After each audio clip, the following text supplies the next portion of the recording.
Before you click away, I know there's a ton of videos that are going to cover things that we could do to prepare for Witch Queen. From weapons that are going away, stacking up on materials and so on, most of the Destiny 2 community that takes the time watching these videos are going to know what's going away and what to grind for. Instead of being a YouTube bandy and listing out things that have already been stated from people like Fallen Out Plays, Across Floss, and Too Cool Guy is covered, we're going to be talking about 5 more additional things that you can do before Witch Queen drops. In this video, I want to try and focus on the things that we might not think about at first, but definitely worth going over if you have the slightest bit of interest in getting useful and flashy things within Destiny 2 and having nothing better to do within the game.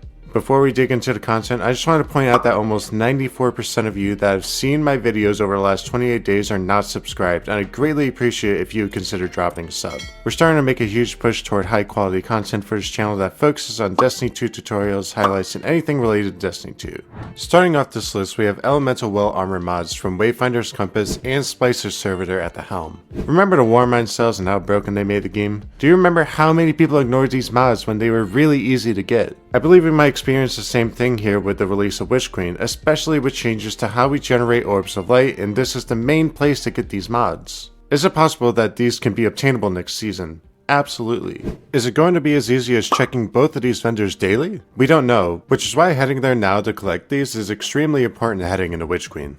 This takes us to our next thing on our list, which is farming for exotic armor god rolls from Lost Sectors. Before you get too upset about this being really similar to storing exotics at the tower, this is not the same thing. The reason why I'm including this is because of how easy it is to get overstocked at the Postmaster. Keep in mind that before Legend of Master Lost Sectors came to Destiny 2, that the only way we'd be able to efficiently farm exotics is by doing Master or Grandmaster Nightfalls. Now, as far as how often you get exotics, we have to get lucky in order to get them to drop, let alone the particular exotic you're looking for, let alone getting the stat distribution you're looking for. This might make you think twice about trying to farm for exotics in the first place. At the same time, there's a lot of upside in doing these now, especially if you have time. You could do it alone. Some can only take a few minutes to complete, and you could get double-digit exotics for a couple hours of grinding if you're really good at farming and somewhat lucky. If you want to save them at your Postmaster in hopes that you get the new exotic, be my guest. But I've tried this heading into Season 13 and 14 when the new exotic armor came out with Beyond Light, and I didn't get any of the new exotics. I'm either the unluckiest guardian in the game,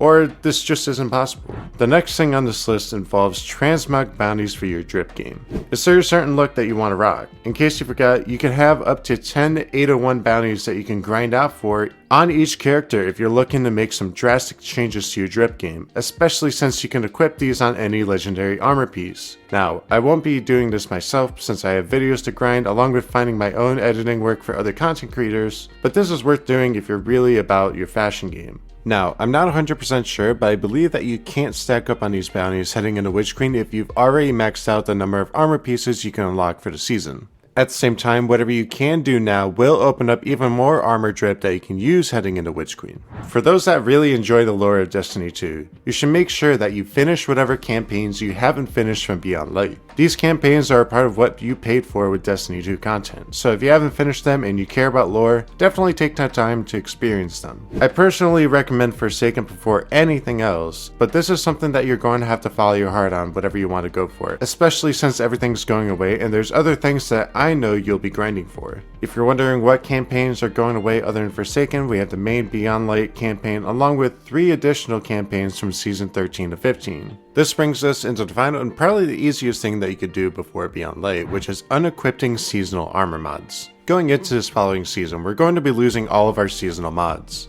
Normally when we have a new seasonal DLC, these mods will just be removed by itself. However, a couple of seasons ago when we lost hand cannon targeting, people were very upset that we couldn't equip the regular hand cannon targeting mod since it wouldn't show up due to a bug, and I have a feeling that we might see this happen again with some mods. Now, will it be as bad as losing hand cannon targeting? Probably not. But knowing Bungie's history with bugs and how long they could take to fix them, you can be ahead of the pack by simply checking your most popular armor on all of your characters and unequipping any seasonal armor mods that you might have on. Worst case scenario, you spend an extra 2 to 3 minutes doing something you didn't need to do. Best case scenario, you end up being one of the handful of people that can equip certain armor mods that some of your friends and clanmates can't. That's going to be a wrap on this video. If you made it this far, you're truly amazing. For this weekend, I'm not going to be around to work on videos, so it could be a little while before we get our next upload up. Please make sure to drop a sub on the way out, and please, Mr. Beast, put me in your YouTube challenge. Thanks.